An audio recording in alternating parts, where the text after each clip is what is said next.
위해서 총력으로 기도하고 있습니다. 오늘 새로 받으신 우리 총력 기도문을 우리 함께 읽으면서 하나님께 기도하겠습니다. 같이 읽겠습니다. 온 인류 역사와 인간의 생사화복을 주관하시는 하나님 아버지, 오늘도 완전하신 통치로 우리를 다스려 주시니 감사합니다. 주께서는 교회를 통해 세상의 소망의 빛을 비추십니다. 지금 이 나라는 혼란과 의욕 속에서 허덕이고 있습니다. 한국교회가 이 시대의 빛으로 바로 서게 하여 주시옵소서. 종교개혁 500주년을 맞아 교회로부터 갱신하게 하여 주시옵소서. 한국교회에 하나님의 거룩한 형상이 회복되게 하여 주시옵소서. 교회에 파고들어온 모든 세속주의와 성공주의를 끊어버리게 하여 주시옵소서. 오직 주님의 형상을 닮아 거룩하고 구별된 삶을 살게 하여 주시옵소서. 그리하여 교회가 다시금 세상의 소망이 되게 하여 주시옵소서. 사드 문제와 위안부 문제, 북핵 문제로 인한 동북아의 긴장과 갈등이 고조되고 있습니다. 모든 해결의 실마리는 오직 주께 있음을 믿습니다. 이 땅 사방에 평화가 깃들게 하여 주시옵소서. 남북이 평화 통일을 이루게 하여 주시고 주변 강대국들과의 관계가 원만하게 하여 주시옵소서. 세계는 자국의 이익만을 취하는 데 혈안이 되어 있습니다. 세계 경제의 흐름도 심하게 요동치고 있습니다. 변화하는 세계 속에서 우리나라가 계속해서 자유와 번영을 누리게 도와주시옵소서. 국방을 튼튼히 지켜주시고 외교와 경제도 지켜주시옵소서. 대통령 탄핵 사건으로 인해 많은 국민들이 낭망한 상황입니다. 시리에 빠진 국민들의 마음을 위로하여 주시옵소서. 위정자들에게 지혜와 분별력을 주시옵소서. 대통령 직무대행을 중심으로 입법부, 행정부, 사법부가 자신의 직무를 잘 감당케 하여 주시옵소서. 그리하여 어려움 중에도 이 나라가 든든히 세워지게 주시옵소서. 정직하고 유능한 인물이 이 나라의 지도자가 되게 하여 주시옵소서. 새로운 지도자를 뽑는 과정이 공정하게 하여 주시옵소서. 새 지도자는 나라의 미래를 창대하게 할 다윗과 같은 인물이 되게 하여 주시옵소서. 이 사회의 도처에 자리한 독보석 같은 불법이 사라지게 하여 주시옵소서. 뇌물과 향응 또한 온갖 갑질 문화가 사라지게 하여 주시옵소서. 오늘의 어려움을 통해 우리 사회 전반의 기강과 질서 그리고 도덕의식이 바로잡히게 하여 주시옵소서. 빈부격차가 줄어들게 하시고 청년들에게 꿈을 주는 나라가 되게 하여 주시옵소서. 주님, 오늘의 혼란과 어려움에는 우리의 잘못이 큼을 고백합니다. 교회인 우리가 깨어있지 못했습니다. 성도인 우리가 거룩하고 정결하지 못했습니다. 우리의 잘못으로 지금 이 땅과 이 땅의 모든 피조물들이 함께 고난을 당하고 있습니다. 조류들이 산채로 땅에 묻히고 즉 사체의 썩은 냄새가 이 땅을 고통스럽게 하고 있습니다. 주님, 우리를 불쌍히 여겨 주시옵소서. 우리를 용서하여 주시옵소서. 다시금 회복의 은혜를 베풀어 주시옵소서. 주님, 이 땅의 어두움을 물리쳐 주시고 새벽이 오게 하여 주시옵소서. 오늘의 모든 어두움을 밝혀주실 예수님의 이름으로 기도합니다. 아멘. 우리 1분 동안 주신 또 말씀들을 기억하며 같이 나라 민족을 위해서 같이 기도하겠습니다. 사랑과 은혜가 충만하신 하나님 아버지, 오늘도 우리 가운데 나라와 민족을 위하여 총력으로 기도할 수 있도록 인도하신 하나님 아버지 감사합니다. 하나님, 교회인 우리가 먼저 깨어있게 하시고 교회인 우리가 먼저 주 앞에 엎드리는 귀한 믿음의 시간 될 수 있도록 하나님 아버지 도와주시기를 소망하며 기도합니다. 주님, 오늘의 혼란과 어려움에 하나님 우리의 잘못이 큼을 주 앞에 고백하며 나갑니다. 한국교회가 먼저 깨어있게 하시고 또 우리 교회가 우리 성도들이 먼저 깨어있게 하여 주셔서 주 앞에 하나님 회개함으로 나가오니 주님, 우리의 죄를 주께서 용서하시고 한국교회 깨어있지 못함을 주께서 용서하시고 다시 한번 우리의 기도를 들으시고 하나님 이 나라의 민족을 불쌍히 여기시고 하나님 회복시켜 주시는 은혜가 있기를 소망하며 기도합니다. 하나님, 온 인류의 역사, 하나님 인간의 생사보고 주관하신 하나님 아버지, 오늘도 우리 가운데 주의 은혜 베풀어 주시기를 소망하며 기도합니다.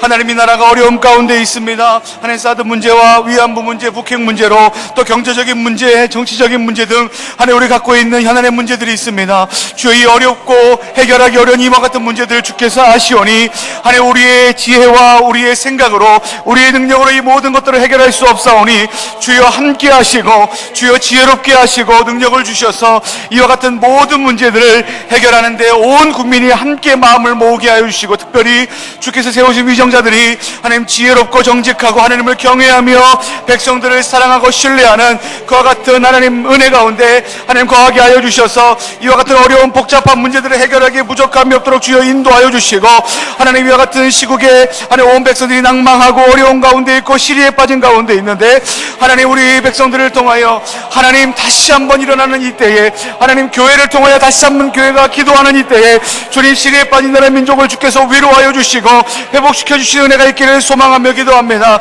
그리하여 하나님 지도자가 없는 것으로 인해 혼란 가운데 있는 이 나라의 민족이 다시 한번 주께서 세우시는 지도자를 통하여 하나님 이 난국을 잘 극복할 수 있도록 주님 도와주시기를 소망하며 기도합니다. 하나님 특별히 이 나라의 민족 가운데 각초에 하나님 독버섯처럼 하나님 많은 죄악들과 불법들이 도사리고 있습니다. 하나님 우리의 죄악들을 다시 한번 돌아보게 하여 주시고, 우리의 죄악들이 회개되게 하여 주시고, 다시 한번 정직하고 깨끗하여 하나님 나라의 질서와 기왕이 바로잡히는 하나님 귀한 믿음의 때가 될 수 있도록 하나님 인도하여 주시기를 소망하며 기도합니다. 하나님 다시금 우리 가운데 회복을 주시고 하나님의 은혜가 우리 가운데 온전하게 경험되도록 하나님 이 나라의 민족을 불쌍히 여겨 주시옵소서. 감사합니다. 예수님의 이름으로 기도드립니다. 아멘. 할렐루야. 오늘도 새벽에 나오신 여러분들을 주님의 이름으로 환영하고 축복합니다. 오늘은 계속해서 사사기 말씀을 보고 있습니다. 특히 이제 오늘 본문 사사기 17장에 나오는 미가의 어머니가 한 명이 등장하는데, 이 미가의 어머니는 가지고 있던 은 1,100개를 잃어버리는 일을 겪게 됩니다. 은 1,100개는 어제 이제 말씀드렸던 것과 같이 환산해 보면 아마 이제 대략 그 이상일 텐데, 13억, 15억 정도 이상의 가치를 가진 돈일 것입니다. 그러니까 이제 어마어마하게 큰 돈을 지금 이 어머니가 잃어버리게 된 것입니다. 그래서 얼마나 분통하겠습니까? 근데 은을 훔쳐간 범인은 다름 아닌 그녀의 아들 미가였습니다. 미가가 어머니에게 자신이 은을 훔쳤다고 말하고 어머니에게 그 돈을 다시 돌려줍니다. 어머니는 잃어버린 은을 다시 찾게 되어서 좋기도 했지만, 한편으로 범인이 자기의 아들임을 알게 되고 딱히 죄책을 물을 수 없는 상황 가운데 있게 됐습니다. 때문인지 어머니는 찾은 은을 오히려 아들을 위해서 사용하기로 마음을 먹었습니다. 여기까지가 이제 서론입니다. 이제부터 이제 그 일을 통해서 어떤 일이 벌어지게 되는데, 제가 몇 가지 일들에 대해서 좀 말씀을 드릴 테니 좀 귀담아 들으시고, 이와 같은 일들이 과연 오늘 말씀에 어떤 결론을 이끌어낼지에 대해서 한번 고민해 보면 좋겠습니다. 먼저 첫 번째는 3절부터 4절까지에 있는 말씀을 통해서 우리 알 수 있는 것은, 어머니와 미가는 그 찾은 은을 가지고 신상을 만들었다는 겁니다. 이유는 두 가지입니다. 첫 번째, 신상을 만든 이유는 뭐냐면, 하나는 아들이 잘 되기 위한 것이었습니다. 그리고 두 번째는 여호와 하나님께 거룩하게 드리기 위해서 은 신상을 만들었던 것입니다. 두 번째 했던 행동은 이겁니다. 5절 말씀에 보면 미가의 집에 신당이 있었다라고 기록되어 있습니다. 신당은 문자적으로 보면 하나님의 집이라는 뜻을 가지고 있습니다. 하지만 실제적으로 하나님의 집, 이스라엘이 공적으로 모여 제사하고 예배하는 성소가 아니라 오히려 내 형편과 내 생각에 따라 자기 나름대로의 예배를 드리는 곳으로 변질시킨 곳이 신당이었습니다.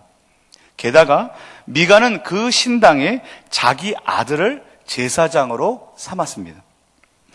그리고 이어서 이제 세 번째 보면, 미가는 그 신당 안에 에봇과 드라빔을 만들어 주었습니다. 이 에봇은 뭐냐면 제사장들이 입었던 옷입니다. 그리고 드라빔은 무엇이냐면, 여러분들 창세기 말씀에 보면 야곱이 외삼촌 라반의 집을 이제 도망쳐 나올 때 그 안에 라헬 여인이 갖고 나왔던 그 무엇인가가 있다고 이제 알고 계셨을 텐데, 그것이 바로 드라빔입니다.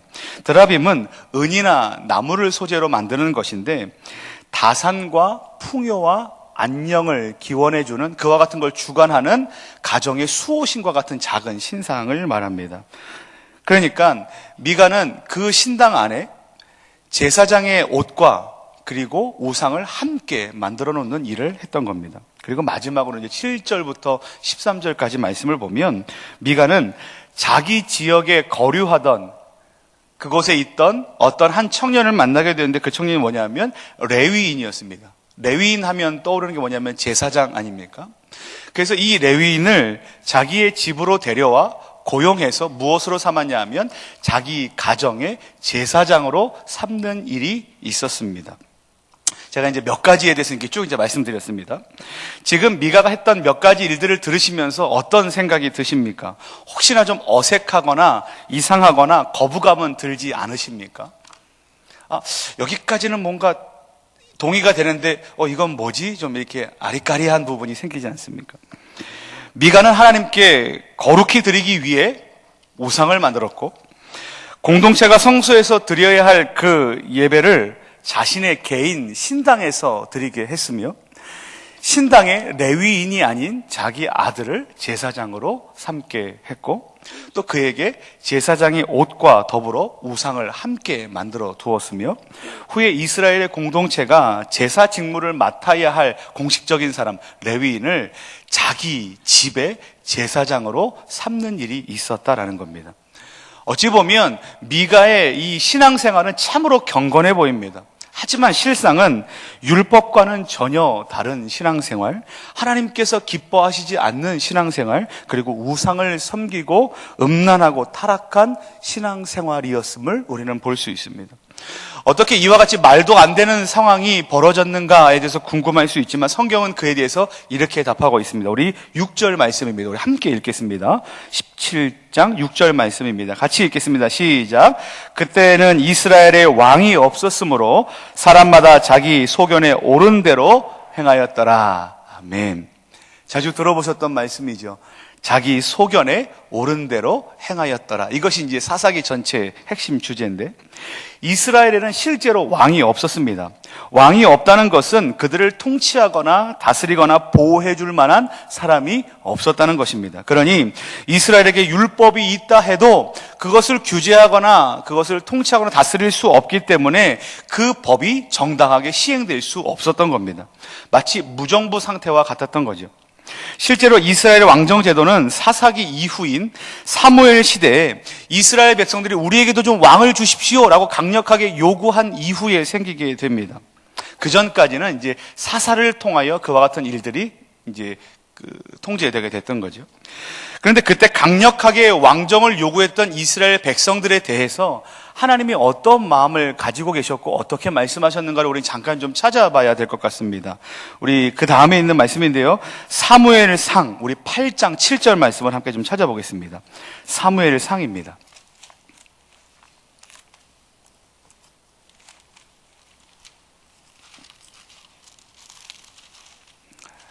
사무엘상 8장 7절 8절 말씀입니다. 함께 읽겠습니다.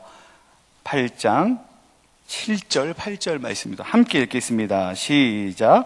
여호와께서 사무엘에게 이르시되 백성이 내게 한 말을 다 들으라. 이는 그들이 너를 버림이 아니요 나를 버려 자기들의 왕이 되지 못하게 함이니라. 내가 그들을 애굽에서 인도하여 낸 날부터 오늘까지 그들이 모든 행사로 나를 버리고 다른 신들을 섬김같이 내게도 그리하는도다. 아멘. 이들은 하나님께서 말씀하시는 겁니다. 나를 버렸다. 그들은 나를 왕으로 여기지 않았다. 오히려 나를 버리고 다른 신들을 쫓아가기에 바빴다라고 하나님께서 왕정제도를 요구하는 자들에게 하셨던 말씀입니다. 이 말씀을 비춰서 생각해 보면 실상 이스라엘에 왕이 없지 않았다는 것을 알 수 있습니다. 이미 하나님께서 이스라엘의 왕으로 계셨습니다. 하나님께서 통치하셨고 하나님께서 다스리셨으며 하나님께서 이스라엘 백성들을 보호하셨습니다. 그런데 이스라엘은 왕 대신 하나님을 버렸던 것이고 오히려 다른 신들을 섬기기에 바빴던 것입니다. 그러니 이스라엘의 왕이 없었기에 자기의 소견에 옳은 대로 행했더라라는 이 말은 어찌 보면 그들은 왕 되신 하나님을 버렸고 자기의 소견에 옳은 대로 행했고 신앙의 기준과 신앙의 그 모양들을 자기 나름대로 만들어내서 우상들을 섬기는데 더 집중했다라고 생각할 수 있습니다. 모양은 하나님을 섬기는 것 같았고 모양은 하나님을 예배하는 것 같았으나 그 심중에는 실상은 하나님을 버렸고 실상은 우상에게 절하고 예배하는 일을 그들은 행했다고 얘기하는 것입니다.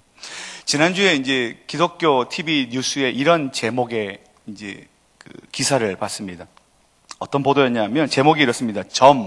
사주에 눈 돌리는 기독교인이 급증하고 있다. 이런 이제 제목이었습니다.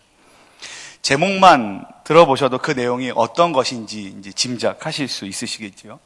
예수님을 믿는 기독교인 중에서 인생의 문제가 해결되기 위해서 기도하는 것, 그것에 집중하지 않고 오히려 다른 것, 점을 보고 사주를 보는 곳으로 가는 사람들이 많이 늘어나고 있다라는 겁니다. 물론 이것을 전체적인 한국 교회 형편이라고 말할 수는 없을 겁니다.